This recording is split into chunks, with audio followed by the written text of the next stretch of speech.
How we all feeling?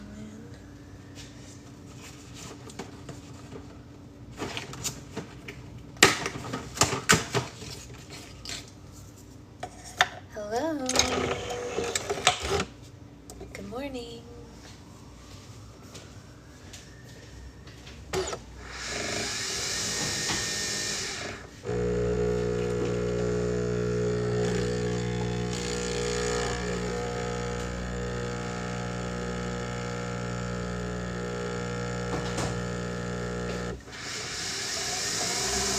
Happy more Taylor Swift Information Day to those who celebrate, and happy Land of Stories Day to all of us here. I'm very excited. I don't think I've been this excited for something in a long time. Real excited. Yeah. Purple sparkles. Can't wait to show you guys slime later. I have a purple sparkle slime for just such this occasion. It's very exciting. It's going up later today. Actually, I have 3 Taylor-themed slimes going out today. Very exciting. Very exciting. Yes. I'm excited to hear the ones I missed. Yes. Starting at the beginning will be a joy for all of us, I think. I think it will. I think it's going to be, really nice. Land of Stories Day, Land of Stories Day. Anyone whose kids were too young to really get it last time, anyone whose kids need to read a certain amount of books for school, this is for you. And for the rest of us, soul healing. Someone is asleep. It's not me. It's her and her dad. They're both asleep, but I'm here. Because Land of Stories is here. I would be here anyway, but I'm extra here and extra excited.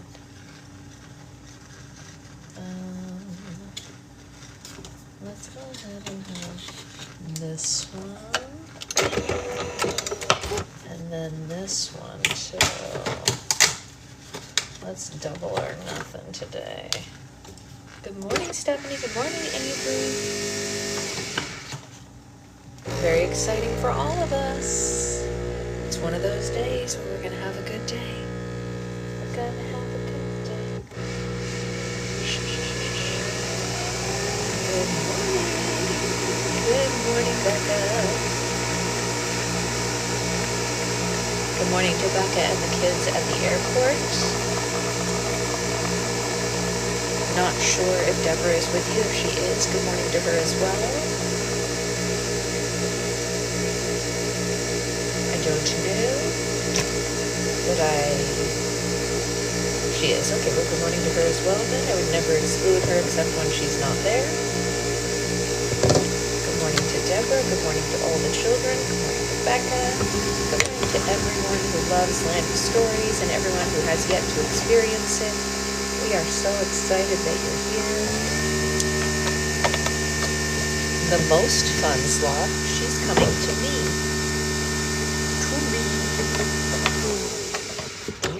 To me. 1.5 hours left for this delay. Ugh. Well, at least we're reading something kid-friendly, Becca. So at least there's that, I'm just saying. The most fun. I have FOMO because kindergarten. Oh, you're going, wait, today? Oh, for this. I thought you meant for today. I was like, wait, he's not. Hey, Naisa, it is our moment. I have headphones on. Oh, okay, well, tell them I said hi anyway. Naisa, Nikki, the time has come. Sophie, I'm so glad you're here. We're all here.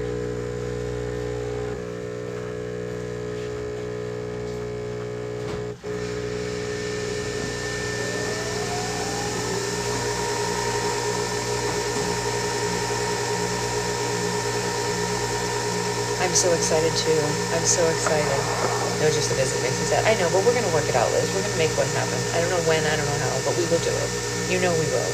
I don't know when, I don't know how. Everyone who's a Taylor Swift fan, yesterday I took my child and my husband to a local Taylor Swift cover band concert. It was so great, and they had so much fun. We all did together. It was a joy. And my husband said, and I quote, "She might look like me, but on the inside, she's you." Because she literally danced to every song. Her little feet wiggled to every single song. This is a Swiftie. It's a tiny Swiftie, but it's a Swiftie no less. She is a teeny tiny Swiftie. I'm excited to take her to her first real concert. She loves live music. This kid can, she got down with the Finding Nemo musical. She got down with the Taylor Swift concert. We had a great time. Actually, I have to say the cover band was pretty good. They're pretty good.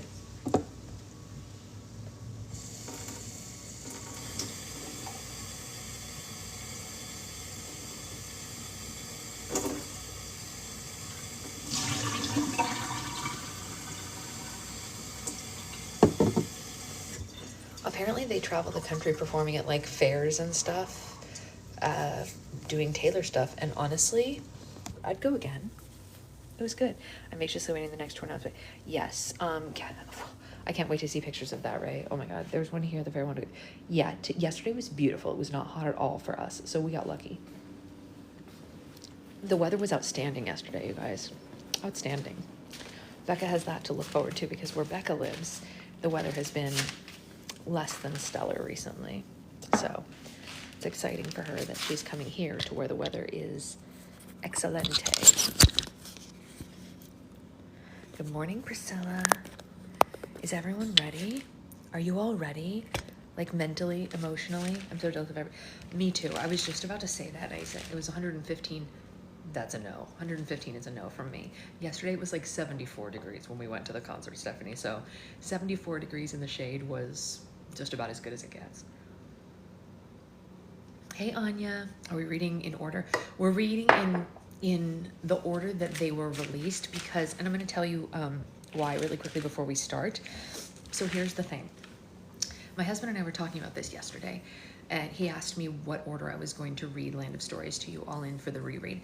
And I said I'm going to read it in the order that it was intended in for a couple of different reasons. I'm going to give you an example from the Hunger Games for the reasoning.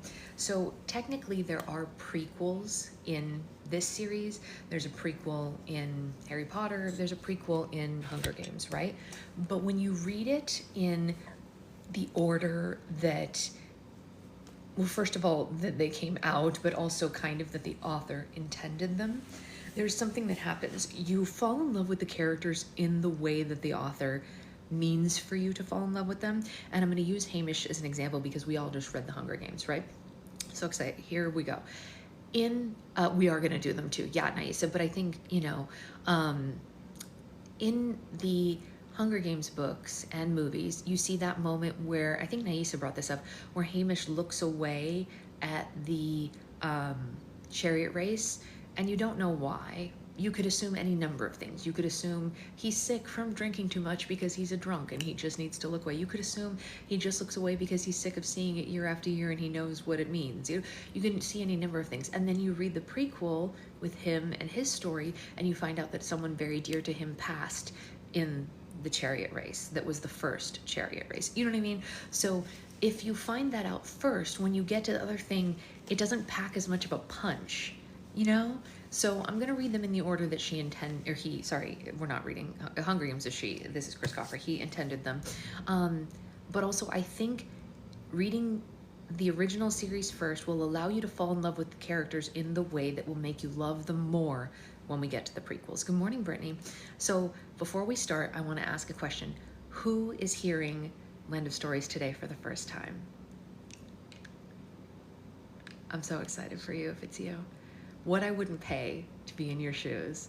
It's the aha moment. That's exactly right. It's so many of you.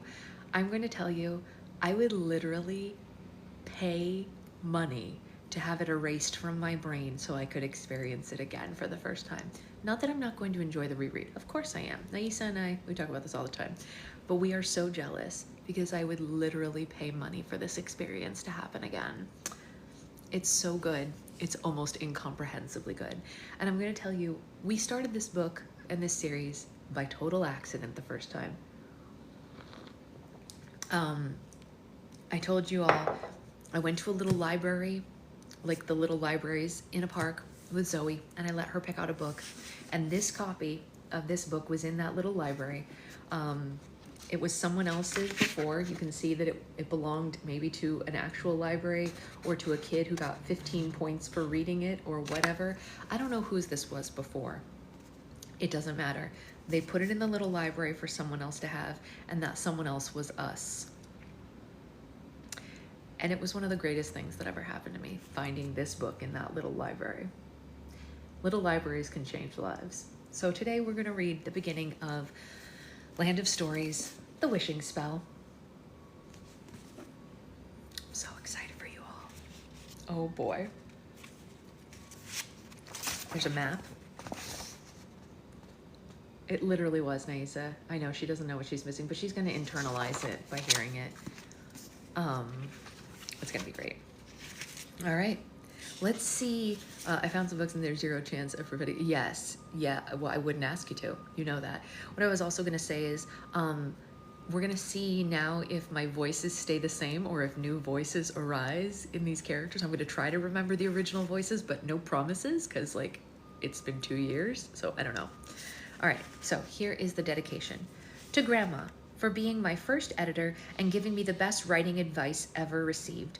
Christopher, I think you should wait until you're done with elementary school before you worry about being a failed writer.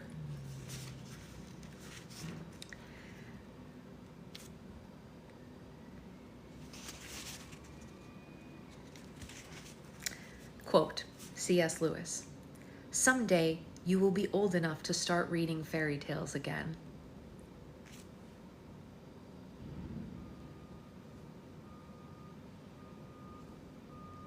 It's a perfect quote. I forgot about it, but it's perfect. Oh, I forgot this is how it started. Oh my gosh, you guys, I forgot that all these books had these prologues. Okay, are you ready? I've got chills already. Prologue. The Queen's Visit. The dungeon was a miserable place. Light was scarce and flickered from the torches bolted to the stone walls. Foul-smelling water dripped inside from the moat circling the palace above. Large rats chased each other across the floor, searching for food. This was no place for a queen. This was just past midnight, and it was all quiet except for the occasional rustle of a chain. Through the heavy silence, a single set of footsteps echoed through the halls as someone climbed down the spiral steps into the dungeon. A young woman emerged down the steps, dressed head to toe in an emerald long cloak. She cautiously made her way past the row of cells, sparking the interest of the prisoners inside, and with every step she took, her pace became slower and slower, and her heart beat faster and faster. The prisoners were arranged according to crime. The deeper she walked into the dungeon, the crueler and more dangerous the criminals became. Her sights were set on the cell at the very end of the hall, where a prisoner of special interest was being watched by a very large private guard. Good morning, Samantha. The woman had come to ask a question. It was a simple question, but it consumed her thoughts every day, kept her lying awake most nights, and was the only thing she dreamt about when she managed the little sleep that she could get. Only one person could give her the answer she needed, and that person was on the other side of those prison bars ahead. I wish to see her, the cloaked woman said to the guard. No one is allowed to see her, the guard said, almost amused by her request. I'm on strict orders from the royal family. And the woman lowered her hood and revealed her face. Her skin was as pale as snow, her hair as dark as coal, and her eyes were as green as a forest. Her beauty was known throughout the land, and her story known even beyond that. Oh, Your Majesty, please forgive me, the stunned guard apologized. He quickly bent into an overly pronounced bow. I wasn't expecting anyone from the palace.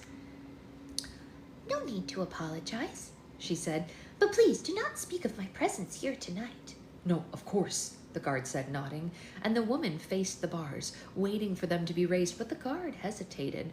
Are you sure you want to go in there, Your Highness? The guard said. There's no telling what she's capable of. I must see her, the woman said, at any cost. The guard began turning a large circular lever, and the bars of the cell rose. The woman took in a deep breath and continued past them.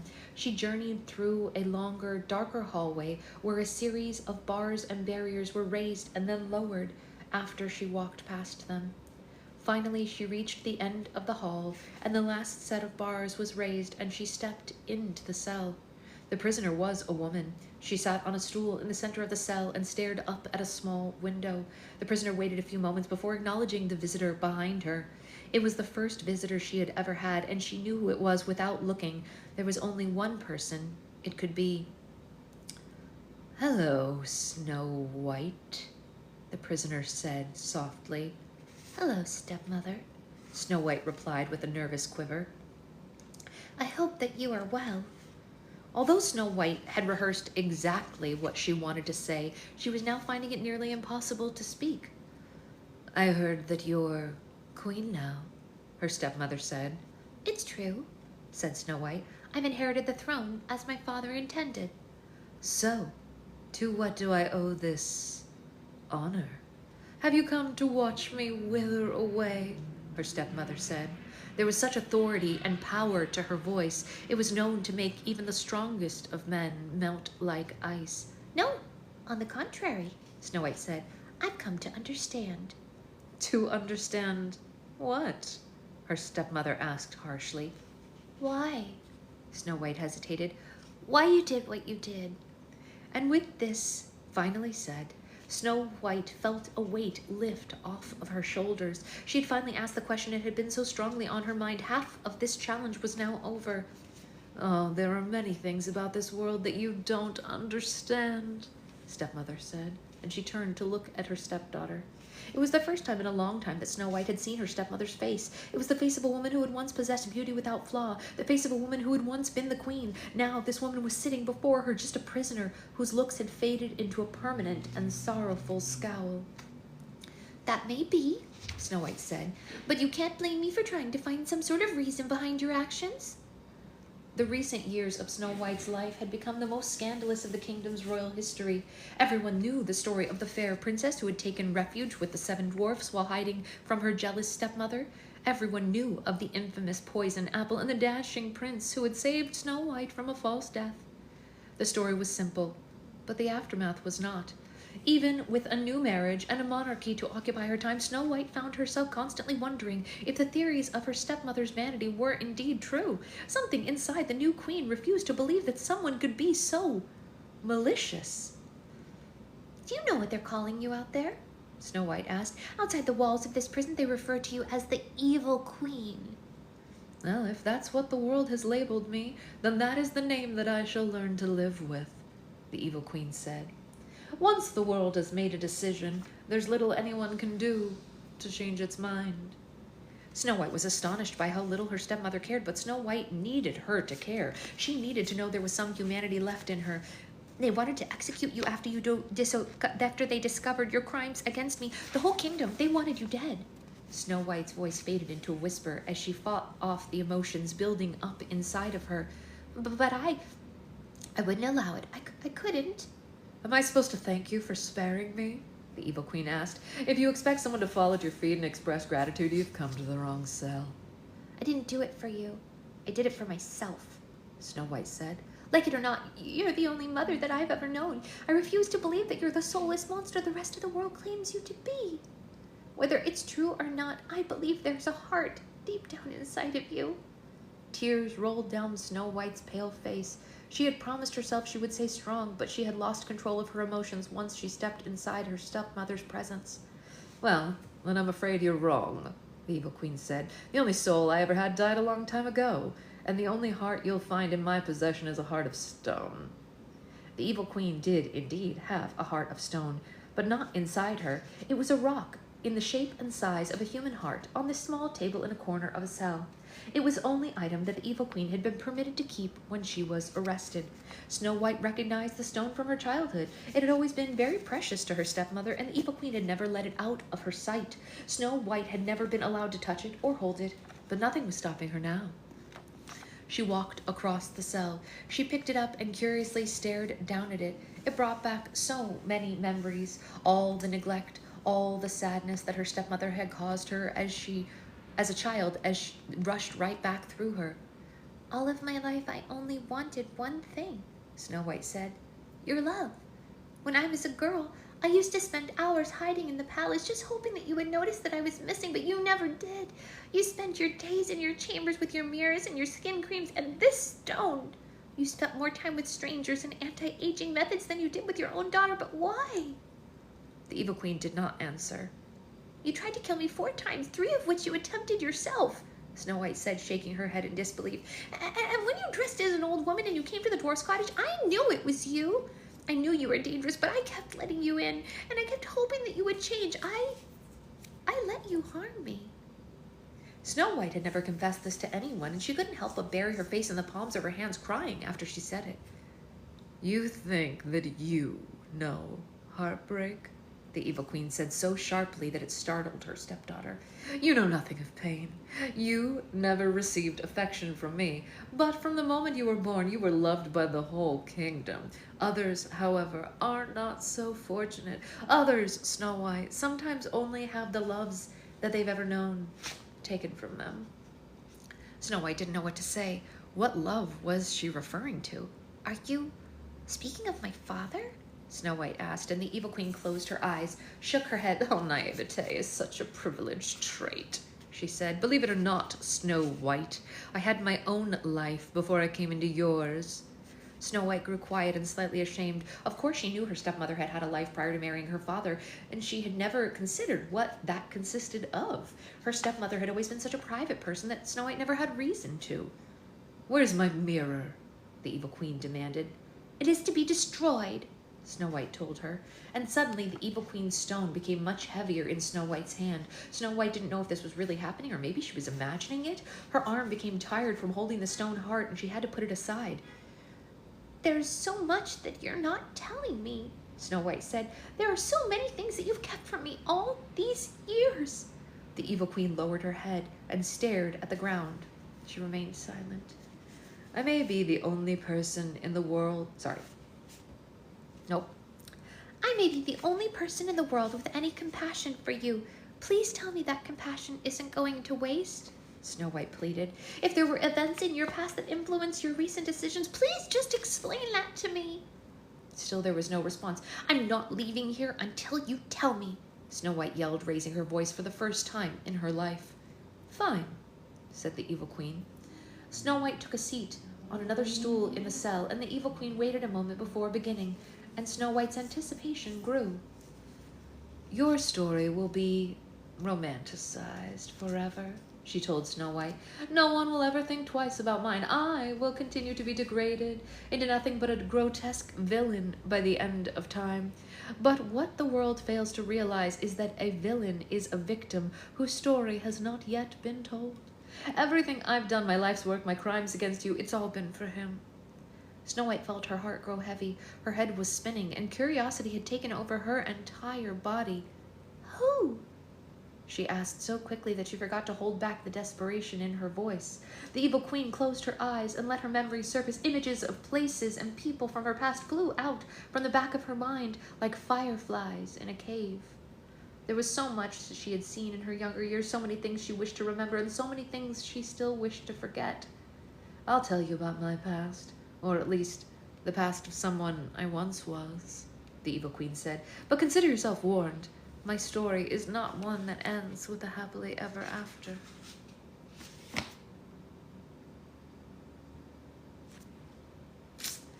Oh, I'm gonna have some coffee and then we get to read the first chapter. Yes, she is out like a light. Out like a light.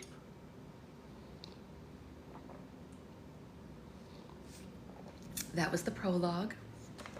Prologue. And now, Chapter 1. Chapter 1 is called Once Upon a Time. Once upon a time, Mrs. Peterson said to her 6th grade class, those are the most magical words in our world that we have ever known, and it is a gateway into some of the greatest stories ever told. They're an immediate calling to anyone who hears them. It's a calling to a world where everyone is welcomed and anything can happen. Mice become men, maids can become princesses, and they can teach you valuable lessons in the process. Alex Bailey eagerly sat up straight in her seat. She usually enjoyed her teacher's lessons, but this was something close to her heart. Fairy tales are much more than silly bedtime stories, the teacher continued. The solution to almost every problem imaginable can be found in the outcome of a fairy tale. Fairy tales are life lessons disguised with colorful characters and situations. The Boy Who Cried Wolf teaches us the value of a good reputation and the power of honesty. Cinderella shows us the reward of having a good heart. The Ugly Duckling teaches us the meaning of inner beauty. Alex's eyes were wide now and she nodded in agreement. She was a pretty girl with bright blue eyes and short strawberry blonde hair that she always kept neatly out of her face with a headband. The way the other students stared at their teacher as if the lesson being taught were in another language was something that Mrs. Peterson had never grown accustomed to. So Mrs. Peters would often direct the entire lesson at the front row, where Alex sat. Mrs. Peters was a tall, thin woman who wore dresses that resembled old patterned sofas. Her hair was dark and curly and sat perfectly on the top of her head, like a hat, and her students often thought that it was. Through a pair of thick glasses, her eyes were permanently squinted from all the judgmental looks she had given her classes over the years. Sadly, these timeless tales are no longer relevant in our society, Mrs. Peters said. We've traded their brilliant teachings for small-minded entertainment like television and video games. Parents now let obnoxious cartoons and violent movies influence their children. The only exposure to the tales some children even acquire are the versions that have been bastardized by film companies. Fairy tale adaptations are usually stripped of every moral and lesson, and the stories were originally intended to teach. They're replaced with singing and dancing forest animals. I recently read that films are being created depicting Cinderella as a struggling hip-hop singer and Sleeping Beauty as a warrior princess battling zombies? Awesome, a student behind Alex whispered to himself. Alex shook her head. Hearing this made her soul hurt. She tried to share her disapproval with her fellow classmates, but sadly her concern was not reciprocated. I wonder if the world would be a different place if everyone knew these tales the way that the Brothers Grimm and Hans Christian Andersen had intended them to be known, Mrs. Peters said. I wonder if people would learn from the Little Mermaid's heartbreak when she dies at the end of her real story, and I wonder if there would be so many kidnappings if children were shown the true dangers that Little Red Riding had faced. I wonder if delinquents would be so inclined to misbehave if they knew about the consequences that Goldilocks caused for herself with the 3 bears. There is so much to learn and prevent for our futures if we just open our eyes to past teachings. Perhaps if we embraced fairy tales as much as we could, it would be easier to find our own happily ever afters. If Alex had her way, Mrs. Peters would be rewarded with thunderous applause after each lesson she gave. Unfortunately, all that followed her class was a mutual sigh of relief amongst the students, thankful that it was over. Well, let's see how well you all know your fairy tales, the teacher said with a smile, pacing the room. In Rumpelstiltskin, what did the young maiden's father tell the king that his daughter could spin into hay? Does anyone know? Mrs. Peters scanned the classroom like a shark looking for a wounded fish. One student raised her hand.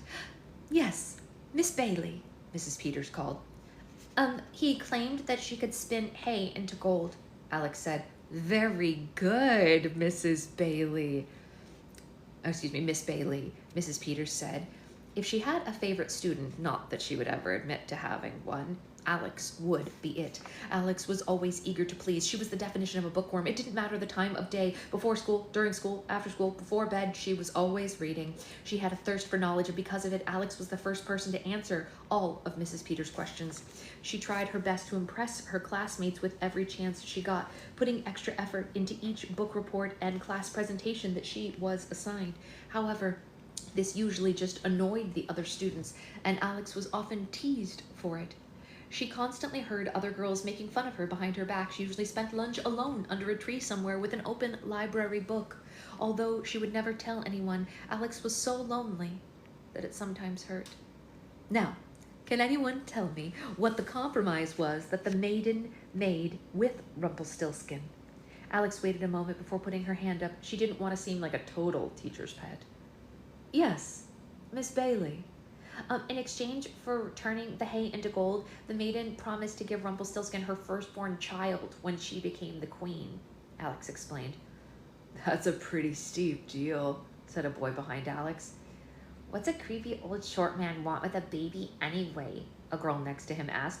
Obviously, he couldn't adopt with a name like Rumpelstiltskin, another student added.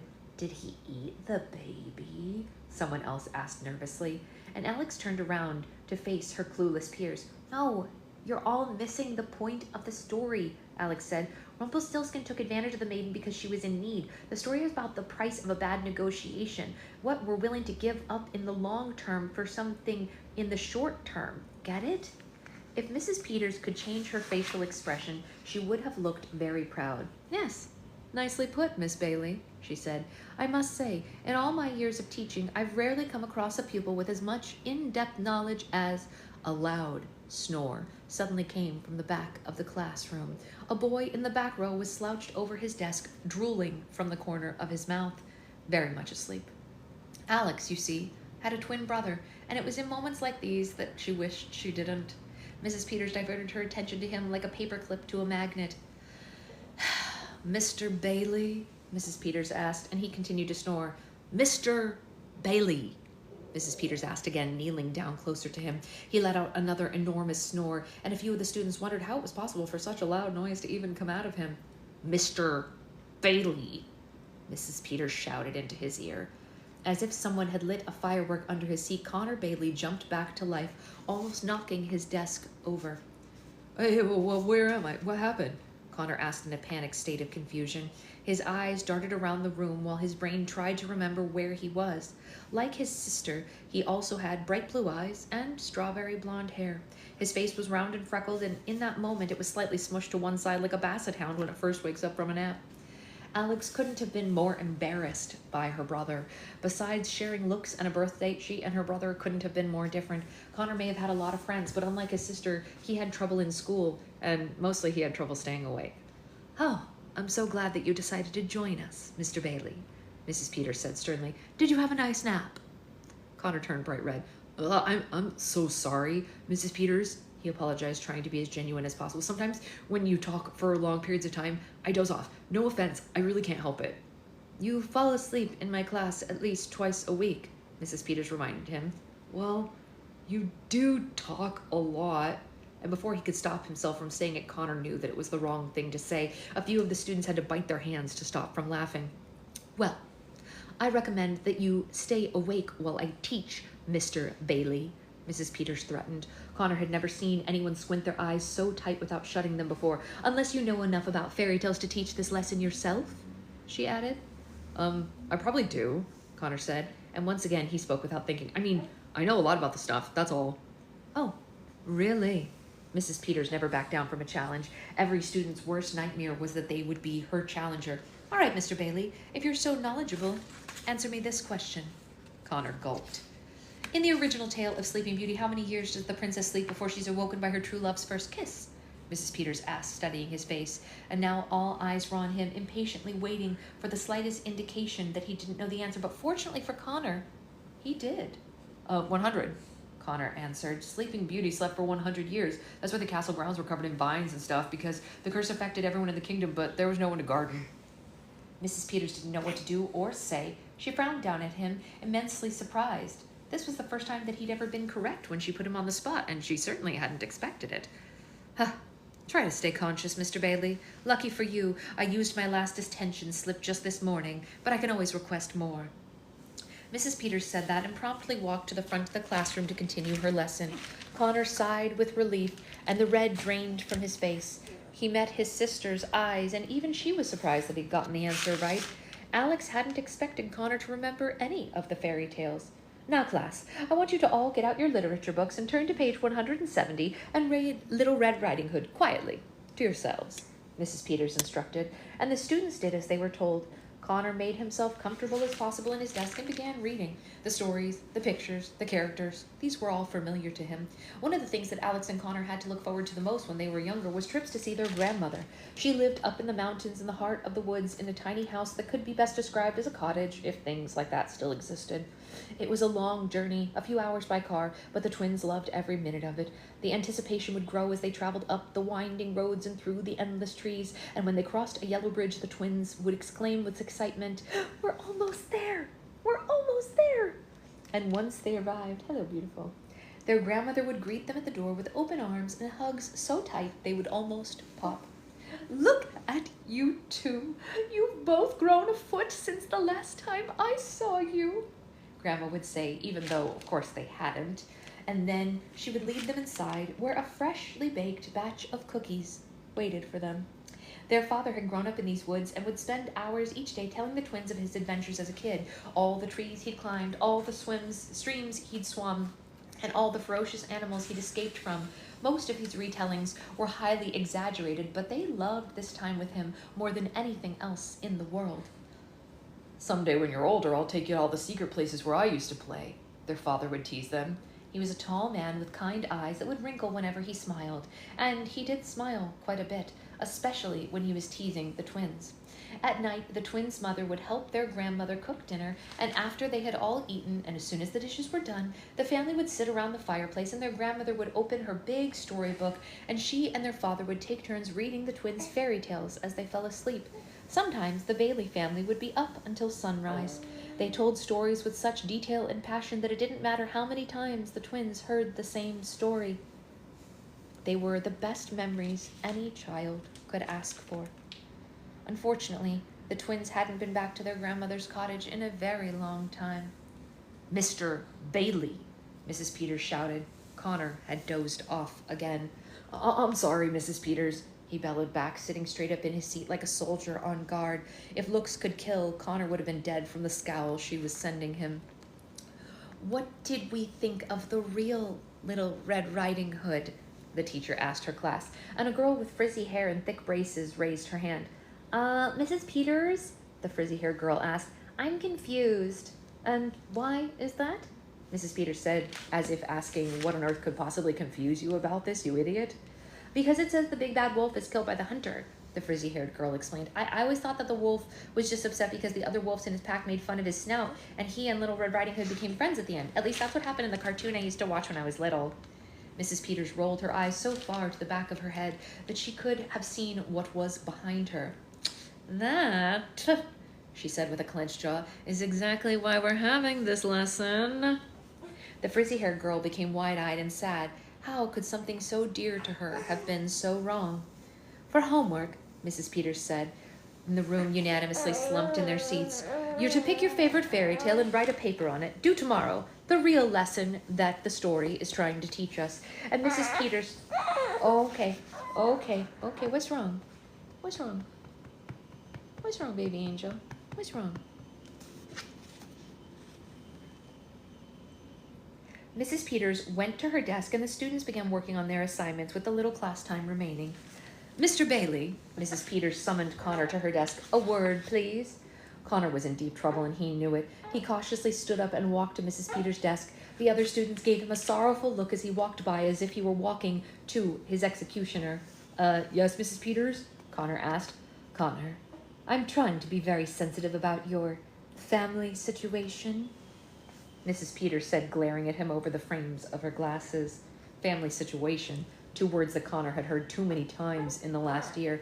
However, Mrs. Peters continued, there's certain behavior that I will just not tolerate in my class. You're constantly falling asleep in class, you don't pay attention, not to mention you quiz and test very poorly.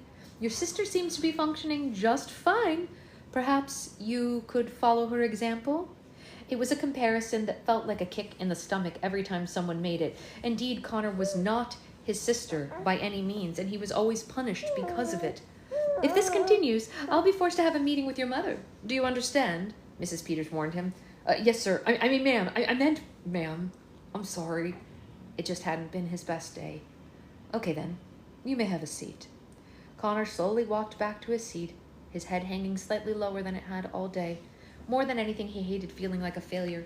Alex watched the entire conversation between her brother and their teacher. As much as her brother embarrassed her, she did feel sorry for him in the way only a sister could.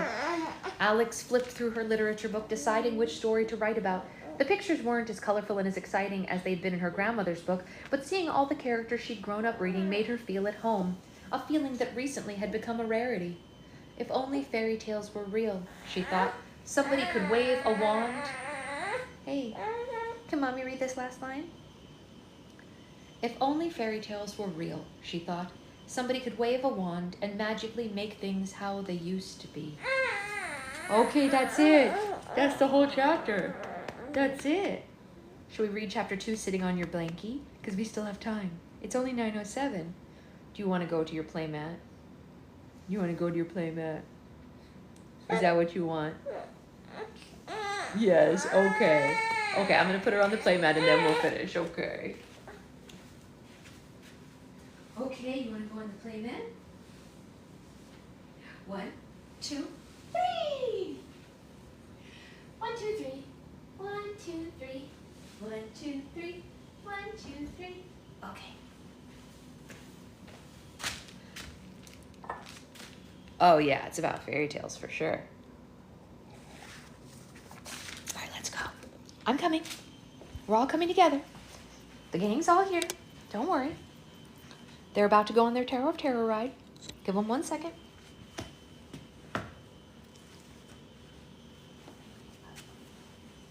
Okay. Okay.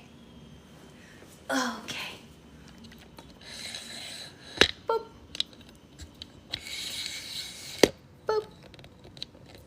Okay. So, shall we read chapter 2? Because we still have time. It's very exciting. Yay, your favorite ride, your only ride. It's Stephanie's only ride for a little while until baby E is born. And probably then even a little while after because, well, I don't know how she's going to get to any rides while she's got an infant. You want to hold this? This is for you. Grab it. 2 hands. Good job. All right. Chapter 2. The longer walk home. I am so excited about this lesson, Alex told Connor as they walked home from school. This was something Connor was used to hearing his sister declare, and it usually was his cue to stop listening. Mrs. Peters made a very good point, you know, Alex continued excitedly, speaking a mile a minute. Think about every child who's missing out on what they're deprived of from fairy tales. Like, how terrible for them. Don't you just feel awful for them? Connor, are you even listening to me? Yep, Connor lied. His attention was focused on an abandoned snail shell he was kicking along the sidewalk. Can you imagine a childhood without knowing all of those characters and places? Alex continued. We're so fortunate that Dad and Grandma made such a point of reading them to us when we were little. Yeah, very lucky, Connor nodded, although he wasn't exactly sure what he was even agreeing to. Every day after school, the Bailey twins would walk home together. They lived in a charming neighborhood that was surrounded by more charming neighborhoods, and they were surrounded by another series of charming neighborhoods. It was a sea of suburbia where each house was similar to the next, but uniquely different at the same time. To pass the time as they walked, Alex would tell her brother everything that came to mind, all her current thoughts and concerns, a summary of everything that she had learned that day, and what she planned to do as soon as they got home. And as much as this daily routine annoyed Connor, he knew he was the only person in the world that Alex had to talk to. So he tried his best to listen. But listening had never really been Connor's forte.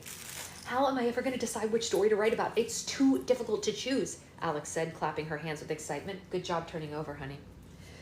Which one are you going to write your paper on?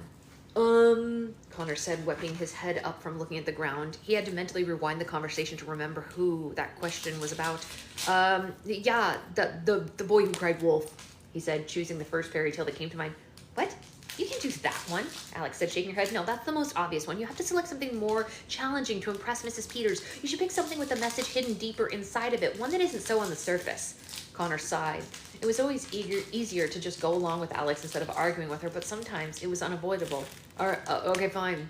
I'll pick Sleeping Beauty, he decided.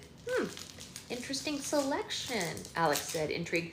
What do you suppose the moral of that story is? Don't piss off your neighbors, I guess, Connor said, and Alex grunted disapprovingly. Be serious, Connor. That is not the moral of Sleeping Beauty, she reprimanded. Sure it is, Connor explained. If the king and queen had just invited the crazy enchantress to their daughter's party in the first place, none of that other stuff would have ever even happened. They couldn't have stopped it from happening, said Alex. The enchantress was evil and probably would have cursed the baby princess anyway. Sleeping Beauty is about trying to prevent the unpreventable. Her parents tried to protect her and had all the spinning wheels in the kingdom destroyed. She was so sheltered she didn't even know what danger was, and she still pricked her finger on the first spindle that she ever saw. Connor thought about this possibility and shook his head. He liked his version much better. Well, I disagree, Connor told her. I've seen how upset you get when people don't invite you places, and you usually look like you'd curse a baby too. Alex gave Connor a dirty look like Mrs. Peters would have. Proud of it. while there's no such thing as a wrong interpretation, I have to say that is definitely a misread, Alex said. I'm just saying, be careful who you ignore, Connor clarified. I always thought Sleeping Beauty's parents had it coming. Oh? Alex questioned him. And I suppose you thought Hansel and Gretel had it coming too? Yeah, Connor said, feeling clever. And so did the witch.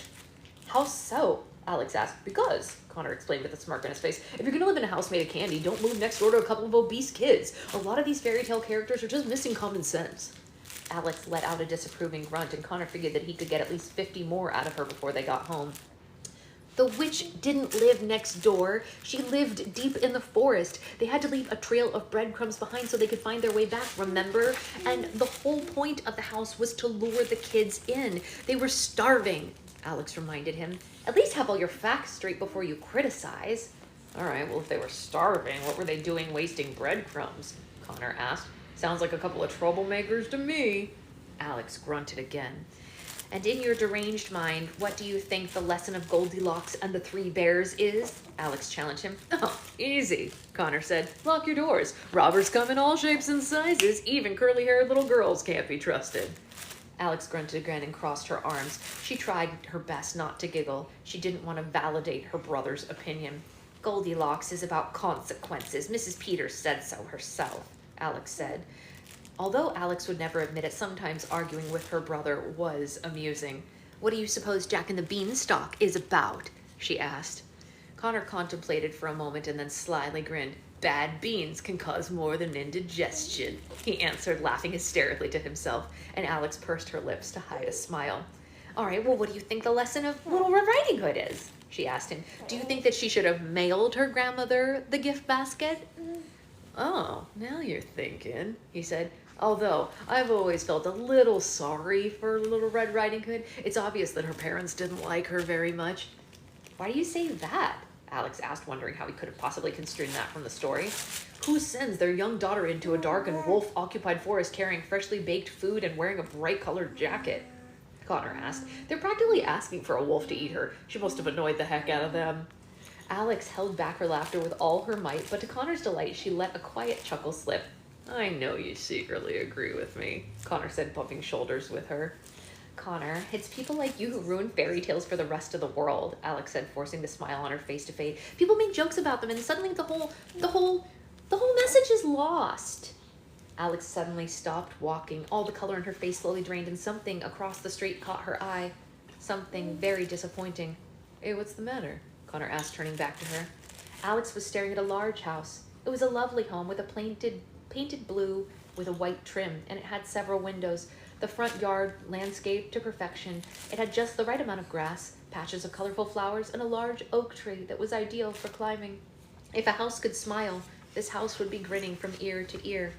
Look, Alex said, and pointed to a for sale sign next to the big oak tree. A bright red strip with the word sold had been added to it. It's sold, Alex said, shaking her head from side to side in disbelief. It's sold, she repeated, not wanting it to be true. The little color in Connor's round face drained too. The twins stared at the house for a moment in silence, not knowing what to say to each other. Hey, look, we both knew it would happen eventually, Connor said. Then why do I feel so surprised? Asked Alex softly. I guess it had just been for sale for so long. I figured it was, waiting for us. Connor saw tears begin to form in his sister's eyes, and tears were forming in his own. Come on, Alex, Connor said, and he kept walking. Let's just go home. She looked at the house for a second more and then followed him. This house was the only thing was not the only thing the Bailey family had recently lost. A year ago, just days before their 11th birthday, Alex and Connor's father died in a car accident on his way home from work. Mr. Bailey had owned a bookstore just a few streets away named Bailey's Books, but all it had taken was a few small streets for a big accident to happen. The twins and their mother had been anxiously waiting for him at the dinner table when they got the phone call telling them that their father would not be joining them that night or any night thereafter.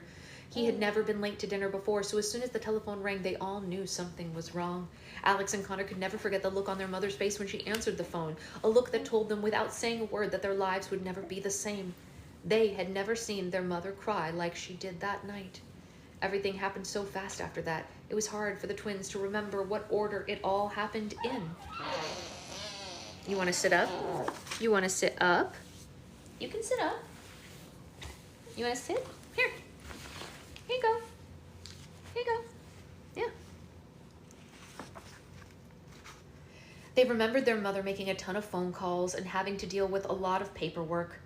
They remembered that their grandmother came to take care of them while their mother made the funeral arrangements. They remembered holding their mother's hands as they walked down the church aisle at the funeral. They remembered the white flowers and the candles and all the sad expressions on everyone's face as they passed. They remembered all the food people sent. They remembered how sorry people told them that they were. But they didn't remember their 11th birthday because no one did. What's the matter? Why are you falling over? Don't you want to sit up? Don't you want to sit up? Why are you doing this? Why are you going boneless? You want to lay boneless on mommy? You can lay boneless if you want, but it's more fun to sit. Here, look at this. It's a llama. You want your llama to chew on? You want your llama?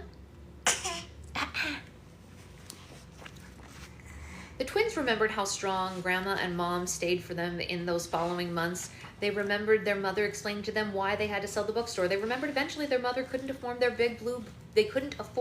their beautiful blue house anymore, and they had moved into a rental a few streets away. They remembered Grandma leaving them once they were settled into their new and smaller house. They remembered returning to school and how falsely normal everything appeared to be. But most of all, the twins remembered not understanding why any of this had to happen. A full year had passed and the twins still didn't understand it. People told them it would get easier with time, but how much time are we talking about? Their loss seemed to grow deeper each day without their dad. They missed him so much that sometimes they'd expected their sadness to swell out of their bodies. They missed his smile, they missed his laugh, and they missed his stories. And whenever Alex had a particularly bad day at school, the first thing she would do when she got home was jump on her bike and pedal to her dad's store. She would run through the front doors, find her dad, and say, "Daddy, I need to talk to you."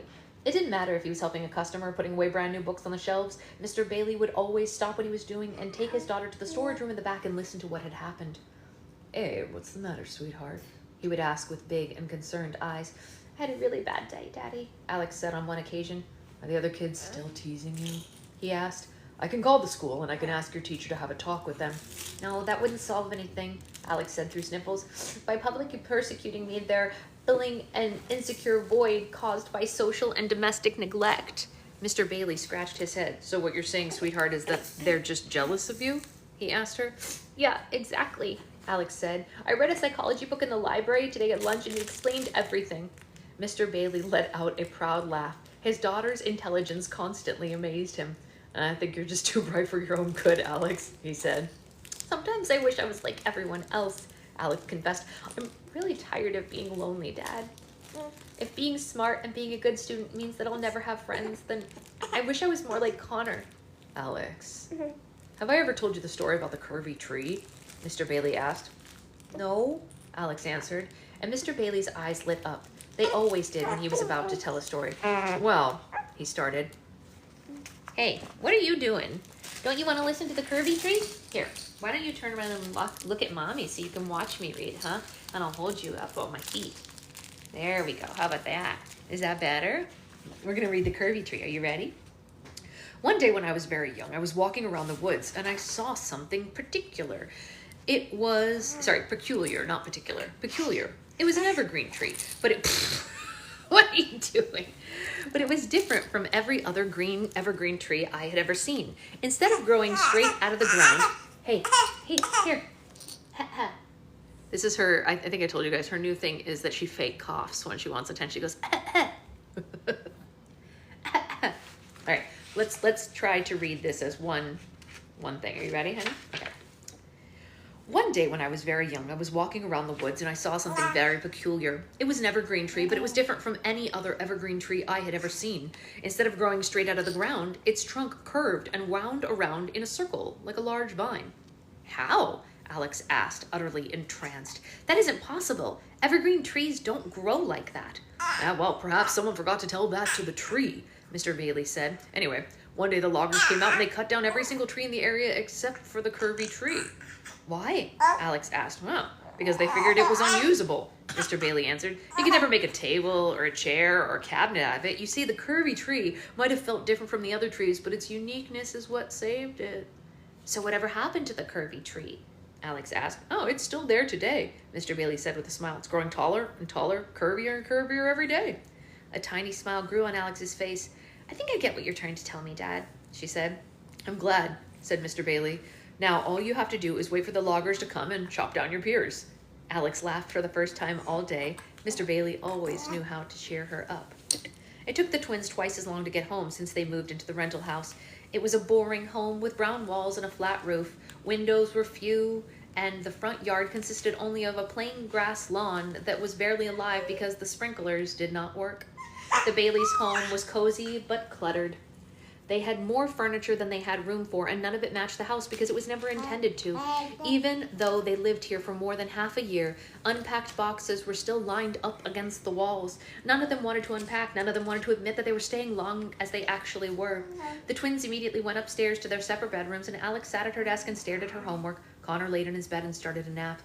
Alex's bedroom could have been mistaken for a library if it weren't for the bright yellow bed tucked away in the corner. Bookshelves of all heights and widths lined the room, holding everything from chapter books to encyclopedias. Connor's bedroom was more like a cave, in which he appropriately hibernated whenever he could.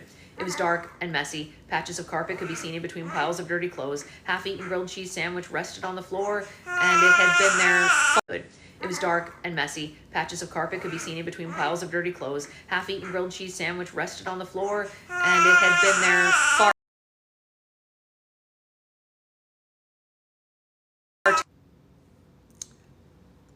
Sorry, that was a spam call. Are we back on? I think we're okay. It was spam.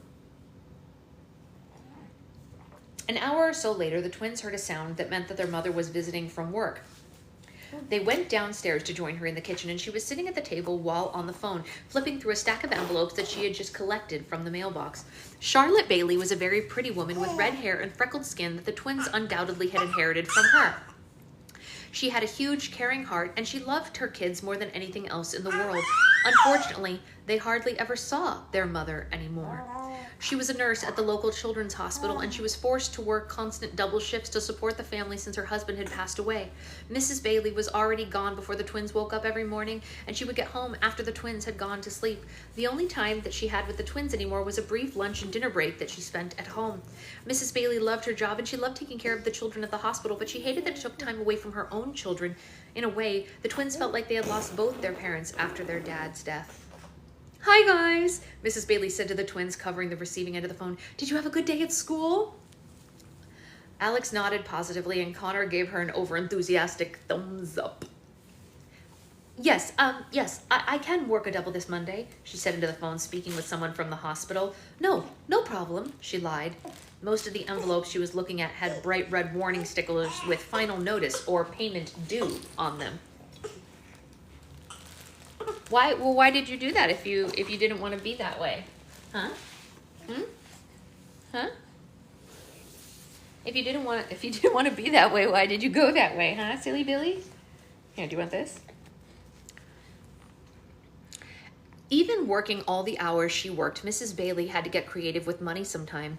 She put the envelopes face down on the table, hiding from the twins. Oh, thank you, Mrs. Bailey said into the phone, and she clicked it off. She turned to her children and said, Hey, how are you guys? Good, they both said passively, and Mrs. Bailey's mom tuition turned on. She knew something was troubling them. Hey, what's the matter? She asked, studying their faces. You seem a little down.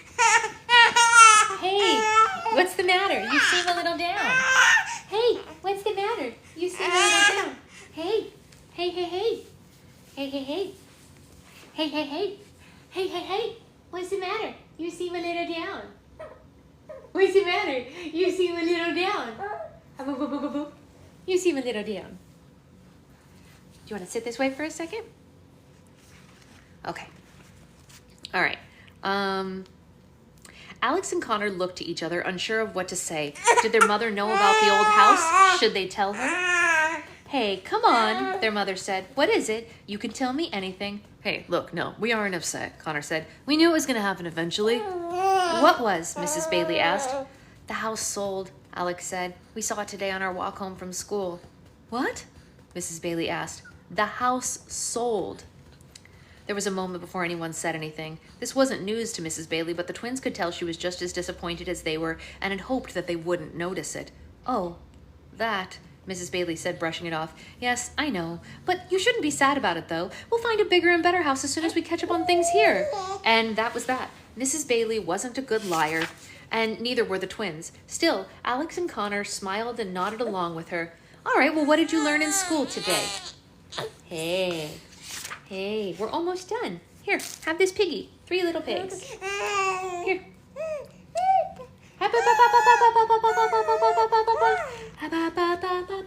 Here, do you want this book? You read this one. There you go. Yeah. "What did you learn in school today?" their mother asked. "Oh, so much," Alex proclaimed with a smile. "Not much," Connor mumbled with a scowl. "Yeah, but that's because you fell asleep in class again," Alex tattled. Connor gave Alex a dirty look. "Oh, Connor, not again," Mrs. Bailey said, shaking her head. "What are we going to do with you?" "Hey, look, it's not my fault," Connor said. "Mrs. Peters' lessons put me to sleep. It just happens. It's like my brain switches off or something. Even my old rubber band trick doesn't work." Hey, sweet girl, we're almost done. We're almost done. Here, have this ball. Look. Oh, wow, such colors. Yay, colors. "Rubber band trick?" Mrs. Bailey asked. "Here. I wear a rubber band around my wrist and I snap it every time I get sleepy," Connor explained. "It was I was positive it was foolproof." Mrs. Bailey shook her head, more amused by it than anything. "Well, don't forget how lucky you are to be in that classroom," Mrs. Bailey said with a guilt-inducing mom look. "All the kids at the hospital would like nothing more than to trade places with you and go to school every day." "They'd change their mind if they met Mrs. Peters," Connor said under his breath. Their phone rang just as Mrs. Bailey was about to conclude scolding her son. "Hello?" Mrs. Bailey said, answering the phone. The worry lines on her forehead became very prominent. Tomorrow? No, there must be a mistake. I told them that I couldn't work at all tomorrow. It's my twins' 12th birthday, and I was planning on spending the evening with them." Hey, don't bonk yourself in the head. Why would you want to do that? Yeah, don't bonk yourself in the head, honey.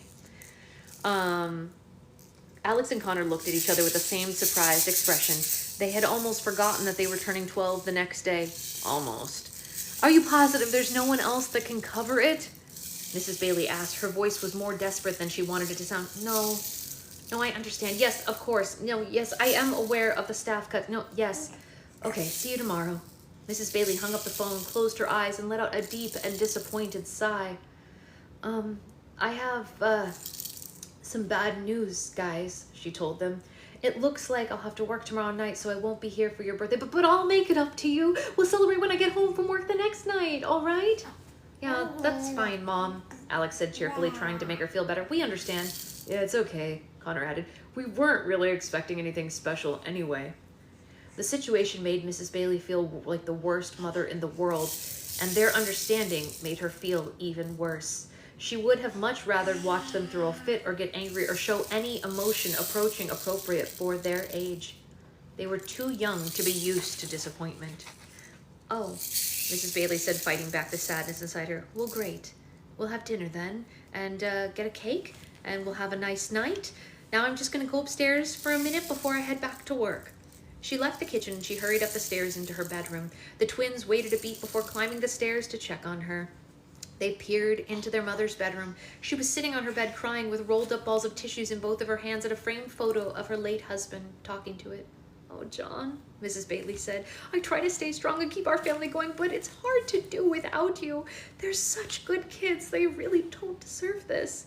She quickly dried her tears once she felt the twins watching her, and Alex and Connor slowly walked into her room and sat on either side of her. "I'm so sorry for everything," she said to them. "It just isn't fair that you've had to go through all of this at such a young age." "Hey, look, it's gonna be okay, Mom," Alex said. "We don't need anything special for our birthday." "Birthdays are overrated anyway," Connor added. "We know that things are tight right now." Mrs. Bailey put her arms around them. "When did you two become so grown up?" she asked them with watery eyes. "I am the luckiest mom in the whole world." All of their eyes fell on the photo of Mr. Bailey. "You know what your dad would say if he were here right now?" Mrs. Bailey asked the twins.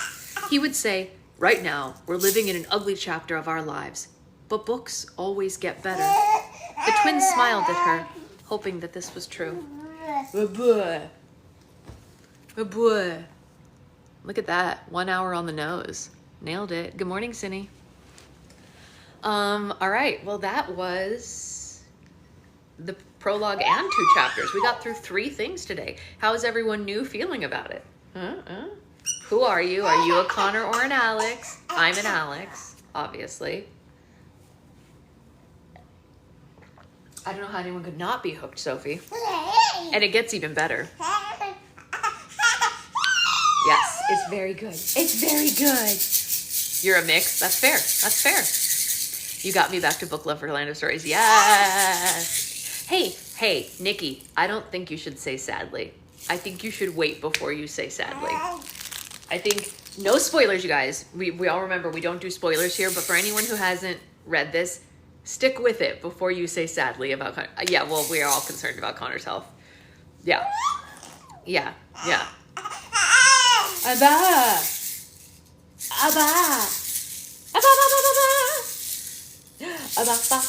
We have 2 of these. Where's the other one? Why can't I shake 2 at the same time? Where's the other one, honey? I don't know. I wanted to be able to shake 2. All right, what if we do these 2? The rocket ship and the zebra. I cannot wait for you to see the books I found for you. Oh, that's exciting. I'm very excited, Nikki. All right, so that's the beginning of Land of Stories. There's so much more to come, and it's so good. We're going on our trip on our favorite rocket ship. Yes! Isn't it cute? And it has like a little thing asking the baby, where is it? Like she can tell you. Yeah, well, oh, it's right here. Thank you. She did tell me.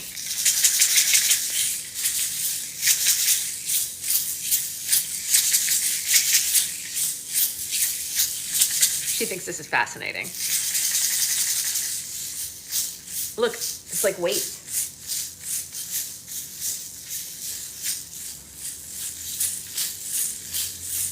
They don't weigh anything, but whatever. She thought that was, I mean, she's just rapt with attention right now. Yeah.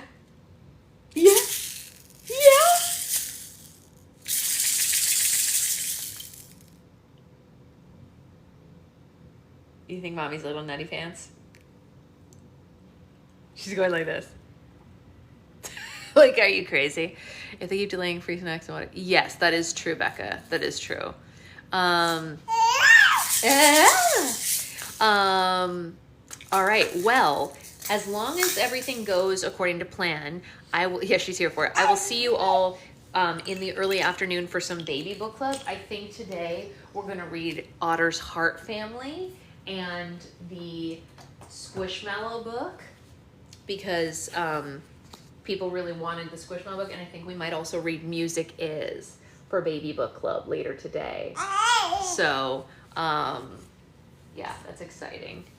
All right, so I will see you all later. Just so you know, there are 3 Taylor Swift themed slimes going up today, so keep an eye out for that. One of them is purple. We have a Taylor Swift book for the baby, actually. I do. We will read that. I do have that. We have a Taylor book. It's called The 12 Days of Taylormas. And then we also have a Pop Stars book that she's in. So maybe we'll read both of those. Okay, we're gonna go. We love you guys. We'll see you later. Bye, guys.